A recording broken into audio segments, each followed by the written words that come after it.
The Aztec Sun Stone is one of the most famous Mexican icons, but also one of the least understood. New research gives us a much better understanding on what exactly is the Aztec calendar. So today we'll be brief, but learn many groundbreaking updates of the stone, including who is actually the central figure, the 20-day signs of the calendar, solar rays and quincunxes, the Xiuhua, and a lot more in this brief but important lecture. So let's get started. The stone weighs 24.5 tons. It is 11 feet and 5 inches in diameter and was created circa 1502 to 19 by the Mexica, who you know as the Aztecs. Here's a side view of the stone. Here's the first published drawing of the Aztec calendar stone, completed in 1792 by Francisco de Agüera in Mexico City. It's incredibly detailed. But here is the original color of the stone, according to a 2000 drawing by Victor Manuel Maldonado. It's an incredible red. Here's a side-by-side comparison. Here's another rendition by Felipe Solis Holguin. Very similar, but with touches of white at the top, middle, and bottom. And that means all the popular images you've seen are still amazing, but probably not entirely accurate. But what does the calendar stone mean? Answer: the Aztec calendar stone is more accurately referred to as the Sun Stone, or the Stone of the Five Eras, or Suns, because it's not a calendar in the way we use one today. The stone represents the 4 previous ages, or suns, when according to Aztec folklore, the world was created and destroyed by 1. Jaguars. Then a new world was created and destroyed by 2. Winds. And then a new world was created and destroyed by 3. Rain of fire. And finally recreated and destroyed by 4. Floods. 1, 2, 3, 4.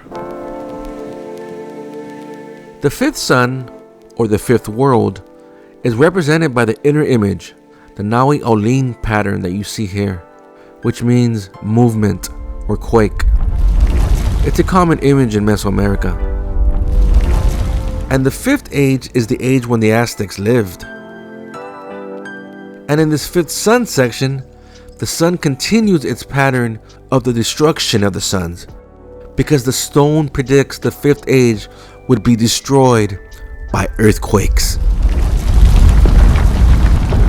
But who is at the center of the sunstone?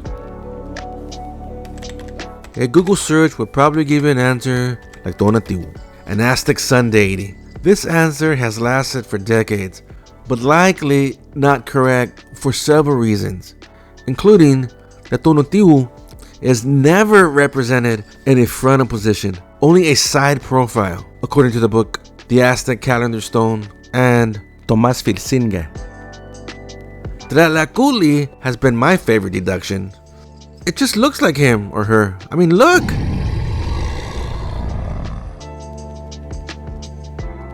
But the answer of who is in the center of the stone depends on where the sunstone was originally placed in the Aztec capital of Mexico, Tenochtitlan.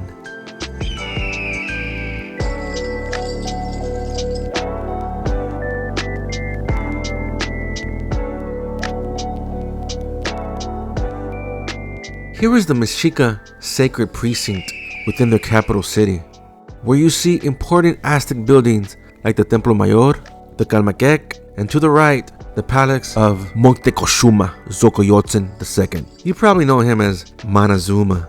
The sunstone was originally placed around here and in front of Moctezuma's palace, just outside the sacred precinct of Tenochtitlan, the Aztec capital, which for the Aztecs was the literal center of the universe.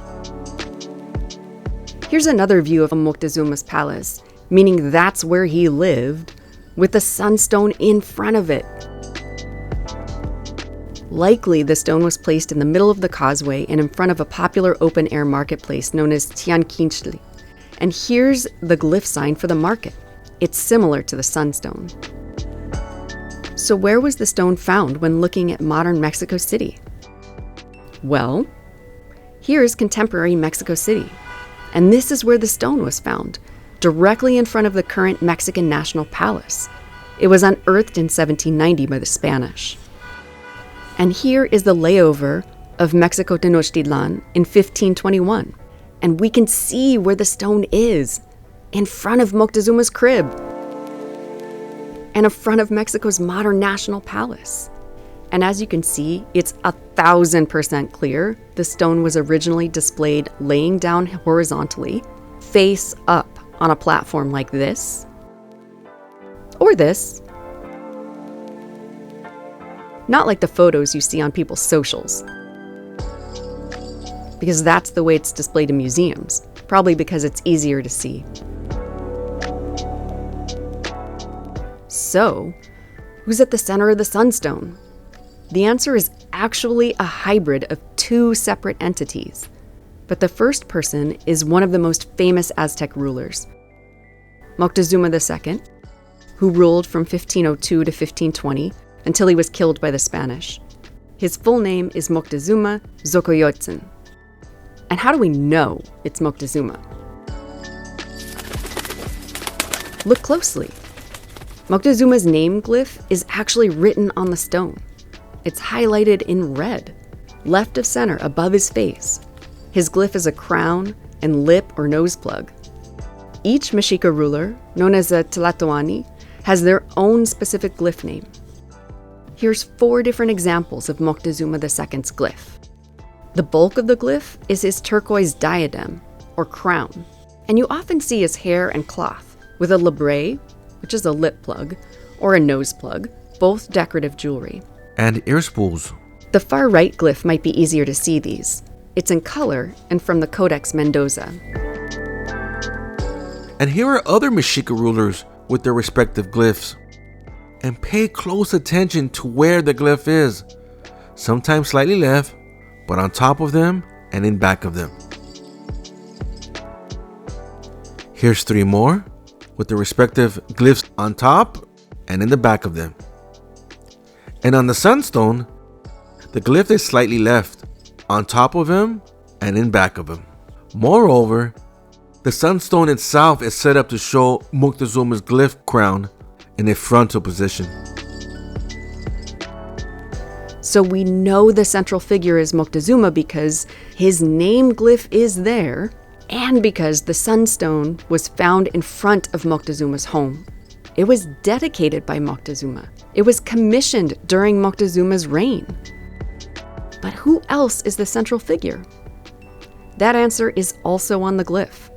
The glyph next to Moctezuma's glyph reads one flint, which is associated with the Mexica's patron deity, Huitzilopochtli. David Stewart writes, the central face is explicitly labeled as Moctezuma II, as well as an embodiment of Huitzilopochtli. So who's at the center of the sunstone? Answer: the face is Moctezuma, but amorphized with Huitzilopochtli, or in the guise of Huitzilopochtli, the 2 most important entities in the Aztec world, the Aztec ruler and the patron Aztec god, the state and religion, the center of their world. And there's many examples of Aztec rulers portrayed as an Aztec god, including Moctezuma, portrayed as Huitzilopochtli. On the teocalli of the sacred war stone that you can see here, on the left is Huitzilopochtli, and on the right is Moctezuma II. And by no coincidence, the middle section looks nearly identical to the sunstone.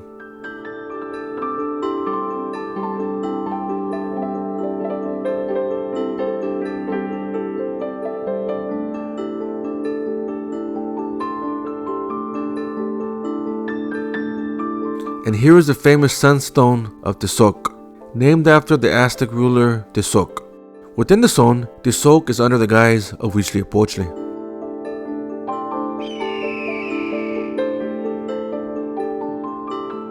And here is the third Mexica ruler, Chimalpopoca, in the guise of Huitzilopochtli. It's just more proof that Moctezuma is the central figure of the sunstone, but under the guise of Huitzilopochtli, because it's something the Aztecs do. So what is the sunstone? Or better yet, how was it used by the Mexica? Here's the answer. The sunstone can be classified into 3 distinct categories, but with clear overlapping issues. As you can see here, the sunstone is a Cuauhxicalli, a Temalacat, and a Momosli. The sunstone is a Cuauhxicalli, which is a blood vessel, a container used to hold sacrificial offerings during a religious ceremony. Here's a famous Cuauhxicalli as an eagle vessel, and you can see the ceremonial container on its back with remnants of an offering. Here's another Cuauhxicalli in the shape of a jaguar or ocelot. Here's the vessel in its back, and there's Tezcatlipoca and Huitzilopochtli piercing their ears. The famous stone of Tizoc is another Cuauhxicalli. This shows a canal where blood may have flowed out. So although it looks slightly different, the sunstone is a Cuauhxicalli, a ritual container for sacrificial rites, a sacrificial stone, and it probably looks something like this. Or this. But the stone is also a Temalacat, which is another type of disc and sacrificial stones used in important ceremonies, usually a type of gladiator performance where enemy warriors were dispatched in public. Gladiatorials displayed called Tlahuahuanalitzli. Its literal translation is stone spindle, where captured enemy warriors were dispatched in public, just like you see here. It was used for mock combat, but David Stewart insists the sunstone could also be classified as a Momotzli, which is an altar and an open-air platform open to the public. It's a shrine that you visit and worship daily. Stewart would want me to say, a Momotzli is a daily place of ritual and activity known to occupy central plazas, markets, and open communal spaces. Stewart says, the calendar stone was a particularly ambitious Momotzli. It was conceived as a ritual activity and solar worship, a daily place in the central urban zone of Tenochtitlan. So what is the sunstone? In a few simple words, it's an altar, a religious platform that's seen daily in a public community space in the tradition of other Mesoamerican and circular religious stones. And clearly, it's solar. The bright sun, the 4 previous suns, and the contemporaneous 5th sun, and a moving image of space-time, and a political monument to the 2 most important entities in the Mexica world, Moctezuma and Huitzilopochtli. The next section is the 20-day calendar signs. Although the stone isn't a calendar, it does have the 20-day symbols from their 20-day calendar known as the Tonalpohualli. Mesoamericans had several calendars, including a solar calendar of 365 days, composed of 18 months and 20 days, with 5 uncertain or bad days at the end. The Tonalpohualli is a 20-day ritual calendar with 260 days. It sets dates for important rituals and divination. That's what you see on the Aztec calendar. And you can read the name of the day glyphs counterclockwise, starting with 1. Crocodile, sometimes alligator. 2. Wind. 3. House. 4. Lizard. 5. Snake. 6. Death. 7. Deer. And you can continue all the way until 20. Flower or Xochitl. And since we're talking about calendars, let's talk about the actual dates of when the 4 ages started and how long they lasted. According to a Nahua account from 1558, known as the Leyenda de los Soles, The first sun started in 955 BCE and lasts 676 years. The second sun started in 315 BCE and lasted 364 years. The third sun started in 49 CE and lasted 312 years, while the fourth sun started in 360 CE and lasted 676 years, for a total of 2,028 years.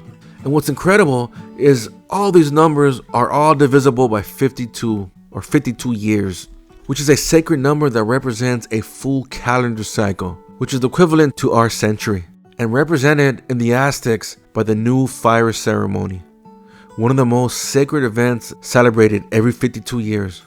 Okay, now we're nearly done, and there's only 3 brief elements left. The sunstone is, well, it's a sunstone.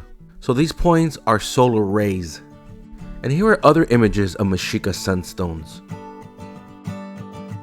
Now the quincunx is the 5-pointed figure you see here, which represents their solar cosmology, a symbol of the universe. And what makes it meaningful is that central 5th point, the center of the 4 directions, where the earth, sky, and underworld meet. The axis mundi, or navel of the universe. In fact, the center of the Mexica sunstone is also a quincunx, with 4 outer items and a centerpiece. And here are the 1, 2, 3, and 4 directions, and 5, the centerpiece. Their axis mundi, Moctezuma as Huitzilopochtli. The Masfesinier also claims that the quincunx depicts Venus, which is an incredibly important celestial planet. And Stewart writes that the quincunx design of the central figure shows the 4 years barriers of the 20-day calendar, and the 4 outer sections of the Olean sign align with the 20-day calendar in direct alignment. And that means the sun rays are in alignment with Gali, house, Tochli, rabbit, Arcal, reed, Tecpat, flint knife. Probably in recognition of the symmetry between the cycles of creation and the solar years. Alright, last one. Yay! The Xiaoquats are fire serpents, or year serpents. And here are some amazing Xiaoquat artwork. Now these Xiaoquats likely represent the universe, literally carrying the sun across the daytime sky and the night stars of the Milky Way, but more likely represent Pleiades, the 7 Sisters constellation, indicated by the star glyphs on the Xiaoquat's upturned snout. The Pleiades were the most important star group for Mesoamerican cultures. And you can see the Xiaoquat's claws, eyes, snout, the 7 stars that make up the 7 Sisters constellation, the head of the Xiaoquat, their amazing jaws and fangs, and you can see the fire symbols and tails as well. And the Xiaoquat is also the most potent weapon in the Aztec arsenal.